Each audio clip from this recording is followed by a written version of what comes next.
2 সপ্তাহের বেশি সময় ধরে বাজারে এলপিজি গ্যাসের সরবরাহ ঘাটতি। দাম বেড়ে প্রায় দ্বিগুণের কাছাকাছি হলেও অনেক জায়গায় পাওয়া যাচ্ছে না সিলিন্ডারও। তিতাসের পাইপলাইন দুর্ঘটনার পর ঢাকায় গ্যাস সরবরাহ ব্যাহত হওয়ায় তৈরি হয়েছে সংকট।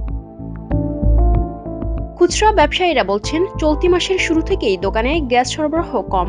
8 থেকে 10 দিনেরও বেশি সময় ধরে ডিলারের কাছ থেকে গ্যাস পাচ্ছেন না তারা। লাইনে তো গ্যাস নাই, আমরা স্টোভ দিয়ে রান্না করতেছি ভাই বর্তমানে। মানে আমরা কাস্টমারের যে গ্যাস দিব আমরা নিজের বাসায় ব্যবহার করতে পারতেছি না। আমাদের ডিলার যে তার থেকে মাল আনতাম আগে আমরা বিক্রি করছিলাম এক সময়, 8 থেকে 10 দিন হলো আমাদের কাছে কোনো গ্যাসই নেই। এদিকে হোটেল রেস্তোরাঁ থেকে শুরু করে বাসাবাড়িতেও চুলা জ্বালাতে হিমশিম খাচ্ছেন সবাই। অনেকেই আবার এলপিজি গ্যাসের সিলিন্ডার না পেয়ে ইলেকট্রিক চুলার সন্ধান করছেন। মনিরের দোকান আইসি যে গাইলাম না খালা গ্যাস নাই, তারপর হের দোকান আইলাম না খালা গ্যাসটা নাই, তা নাইলে গিয়ে কারেন্টে চুলার লাগি মানে নিবার জন্য দেখতাছি।